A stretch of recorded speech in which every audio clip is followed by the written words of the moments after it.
Hello student. तो अब हम समझते हैं नेक्स्ट क्वेश्चन हमारा है गेट 2024 का हमारा क्वेश्चन है। और ये क्या बोल रहा है, coal washery discharge 300 metre cube per day. क्या बोल रहा है, 300 metre cube per day of contaminated water एक स्ट्रीम में। मान लीजिए कि ये आपका क्या है, स्ट्रीम है। क्या है आपका ये स्ट्रीम, और यहाँ क्या है, कॉन्टामिनेटेड वाटर। क्या है, कॉन्टामिनेटेड वाटर। और ये क्या आ गया, मिक्सिंग पॉइंट। सो दिया हुआ है डिजॉल्व्ड ऑक्सीजन जो है स्ट्रीम का और कॉन्टामिनेटेड वाटर का, वो है हमारा 8.5 मिलीग्राम पर लीटर और 4 मिलीग्राम पर लीटर रिस्पेक्टिवली। बोल रहा है टेम्परेचर के इम्पैक्ट को आपको नेग्लेक्ट करना है, मतलब हम डीके रेट क्या मानेंगे, कांस्टेंट मानेंगे, जीरो मानेंगे। सो रिजल्टेंट डिजॉल्व्ड ऑक्सीजन पूछ रहा है मिक्सिंग पॉइंट पे। तो इसका मतलब सबसे पहले यहाँ अगर हम इस स्ट्रीम को क्यू स्ट्रीम ले रहे हैं, तो ये दिया हुआ है हमारा flow rate 0.04 metre cube per second, और कॉन्टामिनेटेड वाटर का दिया हुआ है Q contaminated 300 metre cube per day. Per day है, ध्यान रखिएगा। और साथ साथ आपका साथ साथ बेटा हमारा यहाँ डिजॉल्व्ड ऑक्सीजन जो स्ट्रीम का वो कितना है, 8.5 मिलीग्राम पर लीटर। और ये डिजॉल्व्ड ऑक्सीजन कितना है हमारा, आपका कॉन्टामिनेटेड वाटर का, ये आपका 4 मिलीग्राम पर लीटर। कितना है, 4 मिलीग्राम पर लीटर है हमारा।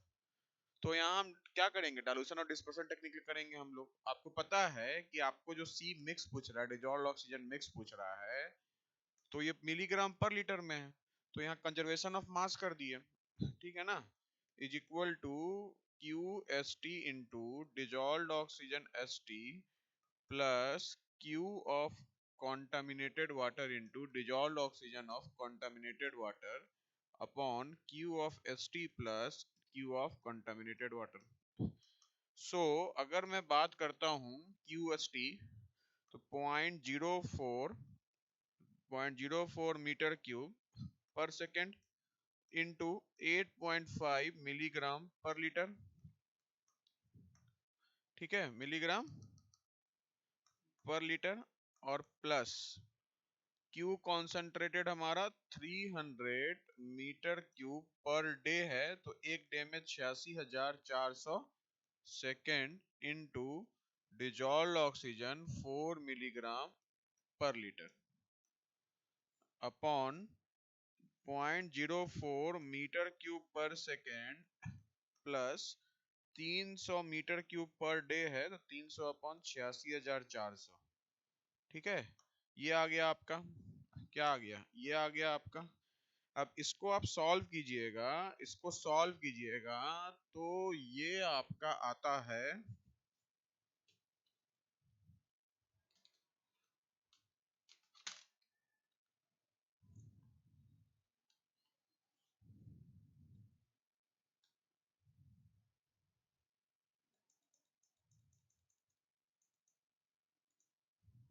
ये आपका आता है सॉल्व करने पे 8.210 milligram per litre.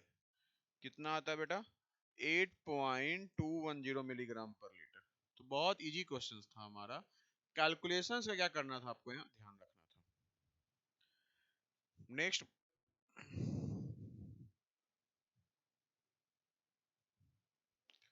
Next question है, the combined sound pressure level measured at a point in a production bench due to one dumper and one shovel is 95 dB. ठीक है ना। और ये जो कैपिटल ए है, ये क्या हमारा साउंड का फिल्टर है, हमारा 3 होता है हमारा। तो ये आपको इसे इसका कोई यहाँ मतलब नहीं है हमारा। ठीक है ना, ए बी सी जो होता है हमारा वो कोई यहाँ मतलब नहीं है। ठीक है ना, जो साउंड फिल्टर लेवल होता है हमारा। ठीक है ना, ये बस आपको बताने के लिए बताया गया है।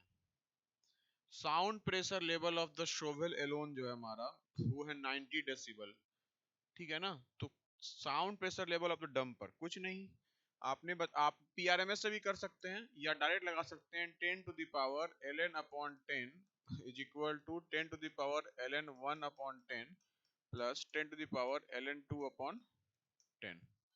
तो हमारा 10 to the power ln upon 95 upon 10, ठीक है ना, 95 upon 10, 10 to the power 90 upon 10 plus 10 to the power ln 2 upon 10। तो इसको सॉल्व कीजिएगा, 10 to the power 95 divide by 10 minus 10 to the power 90 divide by 10,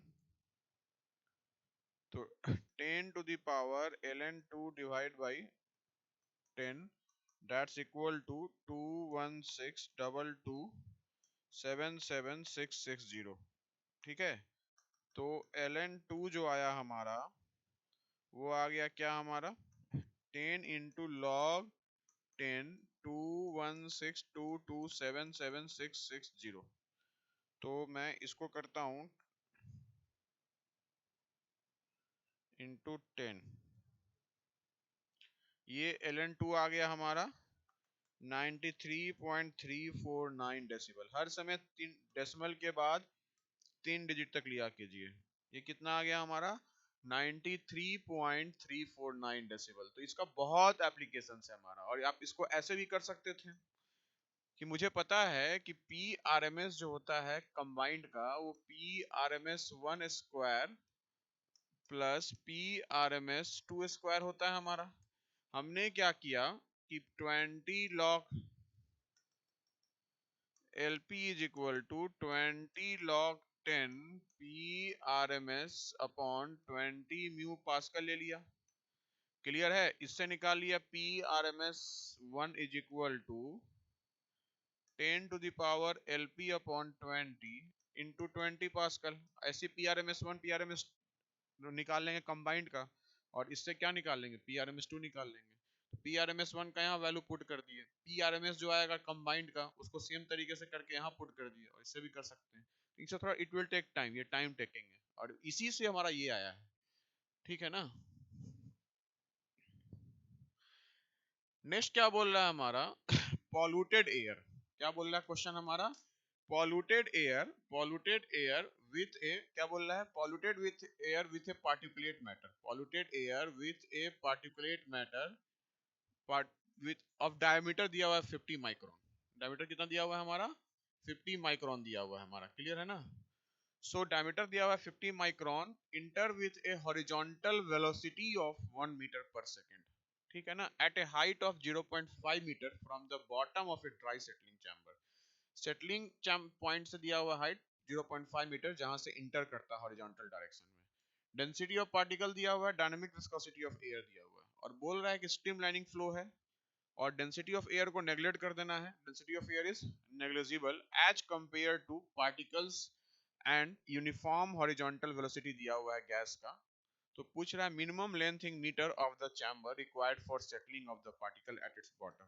ध्यान रखिए, बहुत अच्छा क्वेश्चन है, आपका मिनिमम लेंथ पूछ रहा है मिनिमम लेंथ पूछ रहा है, तो इसका मतलब कि आपका मान लेते हैं बेटा कि इस पॉइंट हाइट से क्या हो रहा है हमारा इंटर कर रहा है।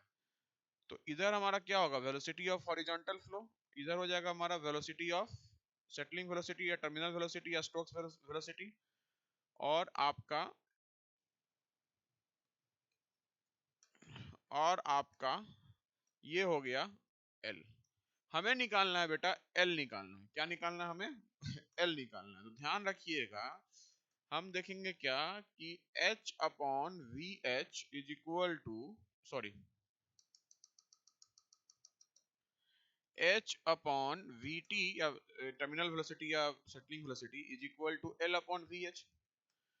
अब देखिए ध्यान से, अब देखिएगा ध्यान से जनाब, हमें निकालना है L, तो H दिया हुआ है, VH दिया हुआ हमारा हॉरिजॉन्टल वेलोसिटी 1, हमें क्या चाहिए निकालने के लिए? वीटी चाहिए। क्या चाहिए निकालने के लिए? वीटी चाहिए। अब वीटी जो होता है टर्मिनल वेलोसिटी, टर्मिनल वेलोसिटी वो क्या होता है मैंने बताया है आपको, g upon 18 rho of d minus rho of air 18 mu D square, यही होता है हमारा। ठीक है ना। अब यूनिट पर यूनिट को ध्यान देंगे तो 9 पॉइंट, अच्छा डेंसिटी ऑफ एयर नेग्लिजिबल करने के लिए बोल दे रहा है 9.81 metre per second square into density of particle, वो कितना है 2000 केजी पर मीटर क्यूब, और डेंसिटी कितना, डायमीटर कितना दिया हुआ है 50 माइक्रोमीटर है, तो 50 इंटू 10⁻⁻6 का स्क्वायर अपॉन 18 इंटू, और डायनेमिक विस्कोसिटी दिया हुआ है 1.8 इंटू 10⁻⁻5 केजी पर मीटर सेकेंड। ठीक है ना। ध्यान रखिएगा न्यूटन सेकेंड पर मीटर होता है डायनेमिक विस्कोसिटी का, इसको तोड़िएगा K G metre per second square into second into metre square, metre metre second second, तो ये क्या आ गया केजी पर मीटर सेकेंड आ गया। क्लियर है? अब समझिएगा मेरी बात को गौर से। अब देखिएगा ध्यान से, इसको अगर हम सॉल्व कर रहे हैं इसको कैलकुलेटर पे अगर सॉल्व कर रहे हैं हमारा,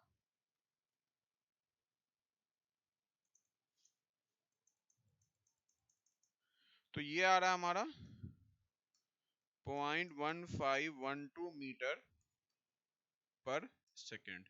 अब इसको हम क्या करेंगे, यहाँ पुट करेंगे, इसको क्या करेंगे हम यहाँ,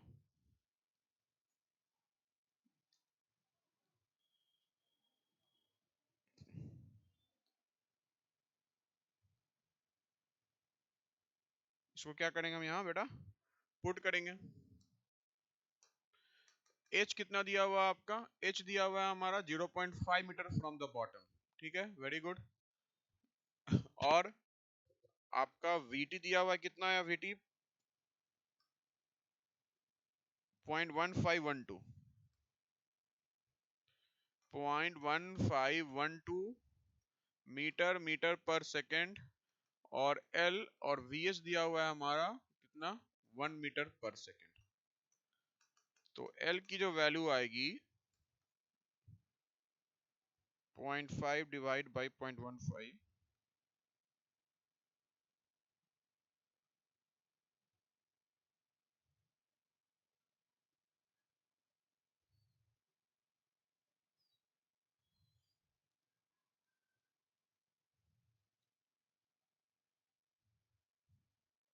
अब समझिए ध्यान से, यहाँ कितना आया हमारा, मिनिमम लेंथ ऑफ चैम्बर पूछ रहा है हमारा, क्या पूछ रहा है, मिनिमम लेंथ ऑफ चैम्बर। तो ये आ गया कितना 3.307 metre, this is what minimum length of chamber. तो मिनिमम लेंथ ऑफ चैम्बर कितना दिया आंसर 3.30 मीटर। तो यहाँ बहुत बेसिक क्वेश्चन था, आपको ध्यान रखना था बस। तो यही क्या है आपका,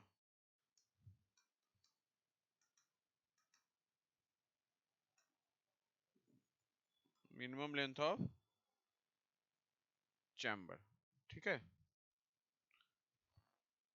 नेक्स्ट क्वेश्चन क्या बोल रहा है हमारा, गेट 2023 का है। ओके